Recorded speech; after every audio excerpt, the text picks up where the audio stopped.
할렐루야, 우리 서로 인사하실까요? 잘 오셨습니다. 제 이름으로 축복합니다. 아침에 커피 타임이 있으니까요. 기도 마치고 또 커피 드시고 교제하실 수 있기를 바랍니다. 신앙생활, 믿음 생활을 정의할 때 여러 가지로 이야기할 수 있지만 믿음 생활이라고 하는 것은 내 소원을 내가 이루고자 하는 뜻을 가득히 채워서 응답받는 그런 것이 신앙생활이 전부인가 정반대입니다. 우리 신앙 여정은 점점 나를 내려놓고 하나님으로 가득 채우는 삶이 신앙생활입니다. 우리 몸으로도 느끼잖아요. 청소년 때, 젊은 청장년 때는 체력도 넘치고 에너지도 넘치고 막 꿈도 가득 차고 그래서 하루에 5끼 먹어도 또 배가 고프고. 근데 지금은 안 먹으려고 애를 쓰는 것도 있지만 밥맛이 옛날처럼 많지가 않아요. 체력도 현저히 떨어져 있어요. 기억력은 얼마나 많이 떨어졌습니까? 환경이나 기회도 많이 이제 사라졌고 사회적 위치, 신분도 점점 내려놓는 것을 우리가 느끼고 체험합니다. 옛날에는 자식들 막 큰 소리 쳤지만 지금은 자식들이 큰 소리 하면 아무 소리도 안 하고 가만히 듣고만 있어요. 점점 내려놓고 있는 걸 우리 체험하고 있잖아요. 안 그런가요?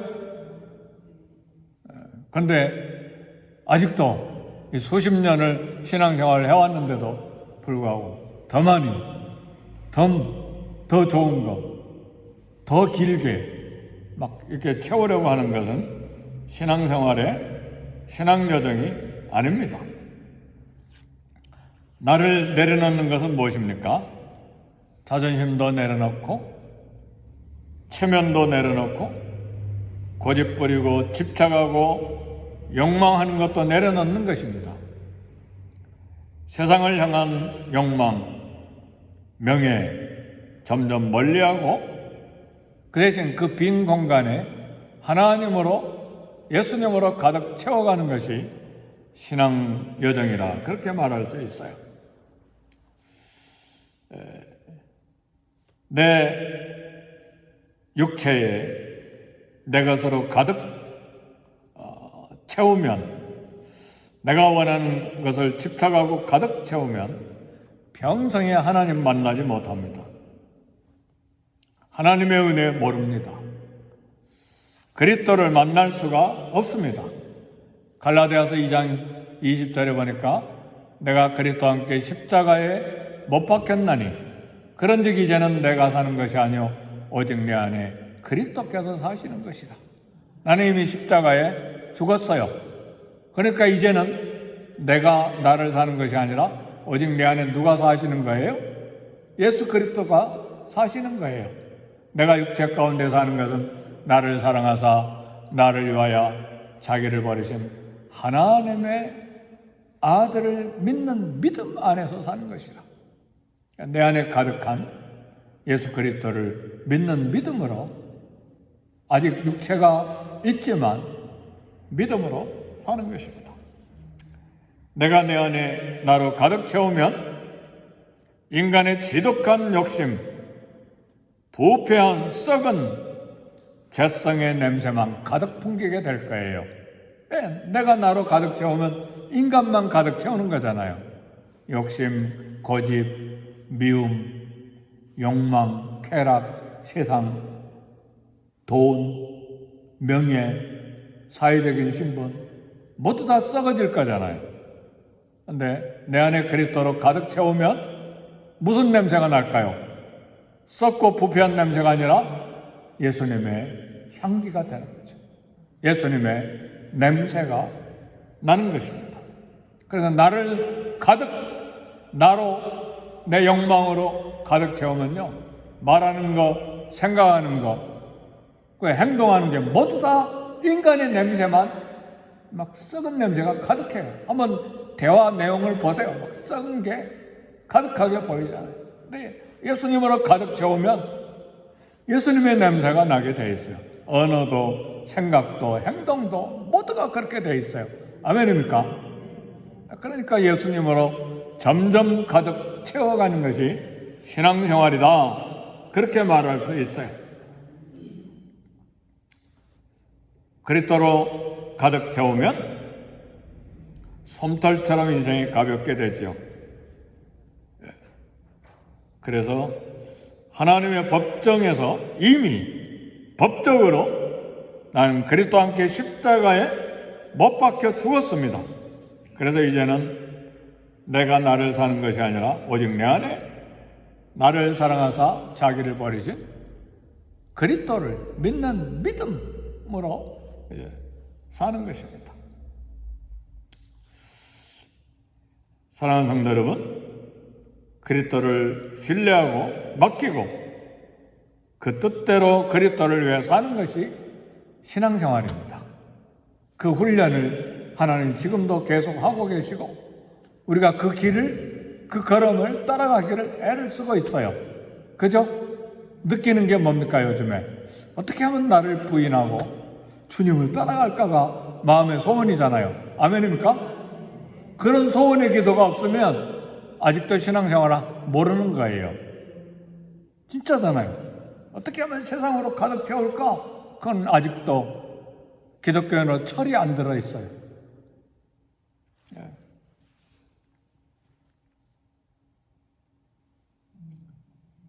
아도나이, 우리 주님이십니다. 나의 목자, 어젯밤에 배운 게 여호와라잖아요.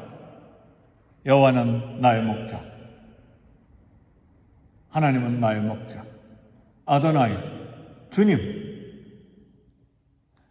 하나님이 나의 주인이 되시고 여호와가 나의 목자가 되면 부족한 게 없습니다. 누가 다 책임지시니까? 주인이 다 책임지시잖아요. 목자가 양을 위해 다 책임지시잖아요. 그게 먹을 것이든 입을 것이든 질병에 관한 것이든 내 자존심에 관한 것이든 모든 걸 주인이 다 책임지시는 거예요. 그래서 유대인들은 여호와 이름, 하나님의 이름이 나오면 아도나이, 주님으로 불렀어요. 영어 성경, 포르투갈어 성경, 스페니쉬에는 여호와 이름이 나오면 전부 다 주님으로 번역을 해놨어요. 할렐루야! 우리는 여호와로 그대로 번역했지만 모든 라틴어 성경들은 다 The Lord로 번역했어요. 주인, 나의 주. 왜요? 하나님이 나의 주인이니까. 신약에도 마찬가지예요. 키리오스가 나의 주인이라는 말이에요. 나의 왕, 나의 상전, 나의 주인. 그래서 우리는 예수님을 주여 부르는 거예요. 그런데 아직 내가 나의 주인이 되기 위해서 봐라! 내가 소유한 거 봐라! 집 한 채 있다! 자동차 좋은 거 샀다! 내 어카운트를 봐라! 아직도 그거 채우려고 정신없이 따라가는 건 아직 철이 안 들었어. 경제적인 행위 하지 말라는 이야기 아니에요. 먹을 거 있어야죠. 근데 그게 우리 인생의 신앙생활의 목표가 아니라는 말이에요. 우리 신앙생활의 목표는 누구예요? 우리 예수님이에요. 믿음의 주여 온전케 하신 예수를 바라보라. 우리의 믿음의 사도이시여 대제사장이신 예수를 깊이 생각해라. 바라보라고 하는 것은 우리 눈을 예수님에게 픽스하라는 말이에요. Fix on Jesus. 예수님께 집중해야 돼요. 오늘 본문의 내용 보면 가나안 땅에 흉년이 계속됐어요. 벌써 기근이 2년째예요. 그나마 애굽에서 가져온 양식을 이제 다 먹고 이제는 거의 떨어졌어요. 앞으로 몇 년 더 흉년이 계속될지 몰라요. 야곱과 그 자녀들은. 우리는 알죠. 2년 지났으니까 몇 년 남았어요? 아직 5년도 더 남았어요. 이대로 살다간 야곱 가족 다 죽죠. 짐승 수천 수만 마리 될 텐데 그냥 다 수천 수만 마리예요? 야곱이 가지고 있는 것만 해도 뭐 수천 수만 마리인데 10아들이 가지고 있는 양떼, 소떼, 낙타떼는 또 얼마나 많겠어요. 이 당시엔 제일 막내 아들 베냐민이 역사 기록서를 보면 아들이 벌써 10명이에요. 그러니까 다 개인적인 살림살이가 다 있지 않겠어요? 그러니까 이대로 가면 다 굶어 죽는 거예요. 야곱은 이제 결단해야 될 때가 됐어요. 가족이 다 죽게 됐으니까요. 근데 결단을 내리지 못하는 것은 다시 양식을 사러 가려면 아끼고 아낀 하나 남은 요셉의 동생 베냐민을 데리고 애굽에 가야만 해요. 데리고 가지 않으면 애굽의 국무총리 얼굴을 볼 수가 없고 양식도 살 수가 없어요. 더구나 아들 중에 하나 시므온은 애굽의 감옥에 갇혀 있어요. 근데 요셉도 잃어버렸는데 베냐민 이거 내놓으면 어떻게 해요? 붙잡고 있는 거죠. 굶주려도 붙잡고 있는 거예요. 그러니까 양식이 지금 다 떨어져 있어요. 유다가 자기 목숨을 담보로 내놓고 베냐민의 안전을 책임지겠다고 했어요. 만일 베냐민이 못 돌아오면 내 목숨을 담보로 내놓겠습니다. 야곱은 유다의 목숨의 담보보다 가족 모두의 안전을 위해서 베냐민을 애굽에 보내기로 결심했어요. 오늘 창세기 43장 14절에 전능하신 하나님께서 그 사람 앞에서 너희에게 은혜를 베푸다 그랬어요. 이제 하나님께로 돌아옵니다. 붙잡을 분이 하나님밖에 없어요. 그 사람 앞에서 너희에게 하나님께서 은혜를 베푸다 그랬어요. 이제 야곱의 신앙은 하나님을 전적으로 의지하는 결단을 내리게 되었습니다. 이러한 야곱의 신앙의 결론은 무엇인가? 창세기 43장 14절 하반절에 보니까 어디까지 이제 내려놓게 되었느냐? 내가 자식을 잃으면 잃으리라. 붙잡고 있었던 자식, 마지막 남은 자식 하나, 내가 잃으면 잃으리라. 돈을 잃으면 잃으리라 안 해요. 우리는 돈도 잃지 않기 위해서 막 발버둥 치잖아요. 근데 야곱은 자기 목숨처럼 아끼는 막내 아들 베냐민, 내가 자식을 잃으면 잃으리라. 이게 자기를 완전히 내놓는 거예요.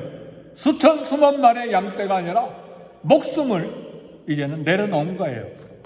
사랑하는 성도 여러분, 신앙생활은 나의 자존심 정도가 아니라 내 재산 정도가 아니라 목숨을 내려놓는 것이 마지막 목표입니다.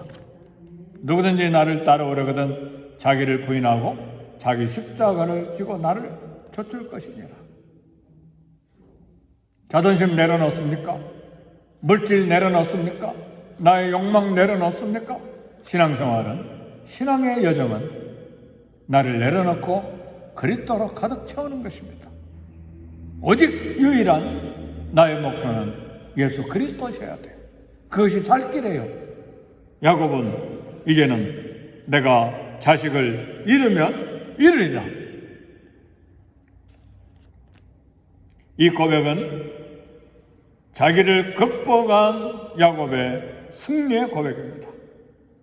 때때로 하나님은 당신의 자녀들을 시험할 때에 가장 어려운 상황에 있게 하십니다. 그리고 그러한 상황을 만난 곳에서 마지막 남은 최후의 것을 요구하세요. 오늘 이 새벽에 오신 여러분, 마지막 최후로 이것만큼은 넣지 못하고 붙잡고 있는 거 있습니까? 시험이에요.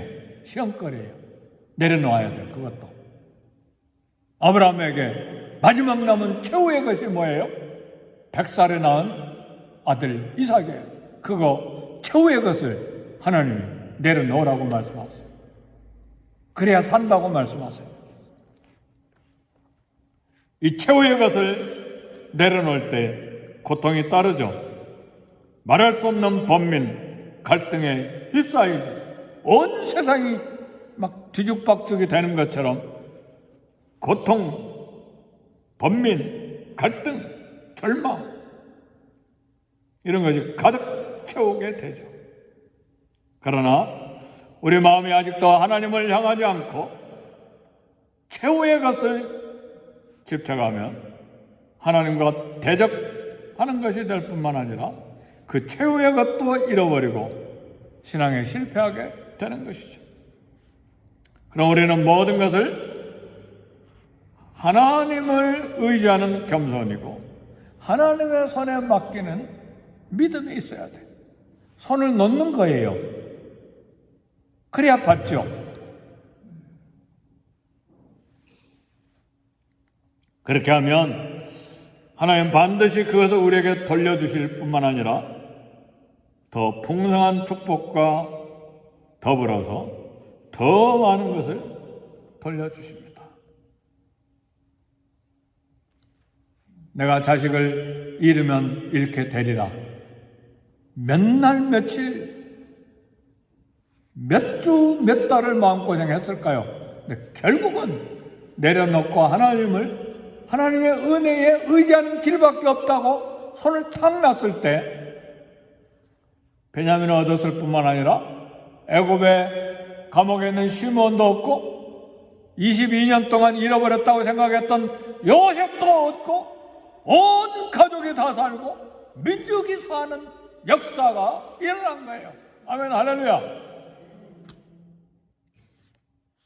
그러니까요, 하나님과 다투지 마세요.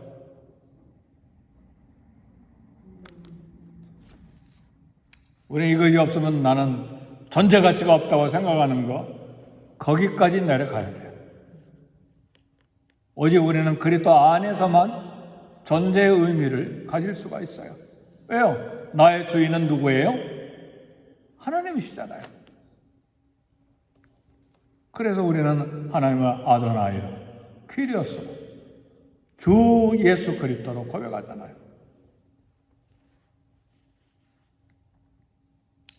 우리 신앙은 우리가 의지할 것이 아무것도 남아있지 아니할 때 비로소 하나님께 매달리게 되고 하나님을 의지하게 됩니다. 내가 자식을 잃게 되면 잃으리라. 최후의 것을 내려놓는 순간입니다. 하나님 앞에서 내 뜻, 내 고집, 내 집착을 포기하고 하나님의 은혜의 손에 모든 것을 맡기는 그것이 믿음이죠. 자신의 뜻을 포기하고 모든 걸 하나님께 맡기는 길만이 유일한 해결책이죠. 가장 소중한 것, 잃게 되는 상황을 만나면 누구나 두려움에 휩싸이죠. 이때 우리는 마음을 비우고 하나님께 맡기는 믿음의 결단을 해야 돼요. 이건 결단이에요. 호주머니 지갑을 열어서 이 돈 좀 내놓는 거, 그것이 결단이 아니에요. 야곱은 목숨을 내놓은 거예요. 내 목숨을 잃으면 잃으리라 해요. 우리 믿음의 선배들이 그렇게 했잖아요. 페르시아에서 여성 에스더도 내가 죽으면 죽으리라. 목숨을 내놓은 거잖아요. 그리고 하나님의 은혜의 손에 맡기고 아수르의 왕 앞에 나가잖아요. 그죠? 그게 믿음이죠. 그게 나를 부인한 것이죠. 그게 예수님의 십자가를 따라가는 것이죠. 아무리 노력해도 상황 변화를 시킬 수 없는 때가 우리에게도 있습니다. 그런 때 인간이 자기 지혜의 힘대로 상황을 바꾸려 하는 것은 어리석습니다. 그렇게 하지 않고 하나님께 맡기는 것이 믿음의 결단이에요. 모세도 그랬어요. 애굽의 공주의 아들로서 장차 바로가 될 것이냐, 고난의 백성과 함께 고난의 현장에 있을 것이냐, 애굽의 보화, 금은 보화를 그리고 쾌락을 붙여볼 것이냐, 고난의 백성 민족과 함께 할 것이냐. 모세는 40세에 그걸 결단하고 그리스도의 백성을 붙잡았어요. 할렐루야. 믿음의 선배들이 다 그랬어요. 최악의 상황 벌어져도 담담하게 그 결과를 받아들이겠다고 하는 믿음의 결단이에요. 그러면 마음의 평안을 얻고 야곱처럼 하나님의 놀라운 은혜를 체험하게 되는 것이죠. 잠언 3장 5절 6절에 보니까 너는 마음을 다하여 하나님을 의뢰하고 내 명철을 의지하지 말라. 너는 범사에 그를 인정하라. 그리하면 내 길을 지도하시리라. 내가 나를 내려놓지 못하고 고집하고 집착하는 그 최후의 것이 이 아침에 우리에게 있습니까? 야곱은 내가 자식을 잃게 되면 잃으리라 결단하고 내려놓음으로써 요셉을 얻고 가족을 살리고 민족과 국가가 이루어지는 거대한 축복의 조상이 됐습니다. 기도하겠습니다. 기도하실 때 하나님 앞에 하나님 나의 최후의 것 내려놓고 주님의 손에 맡깁니다. 함께 기도하겠습니다.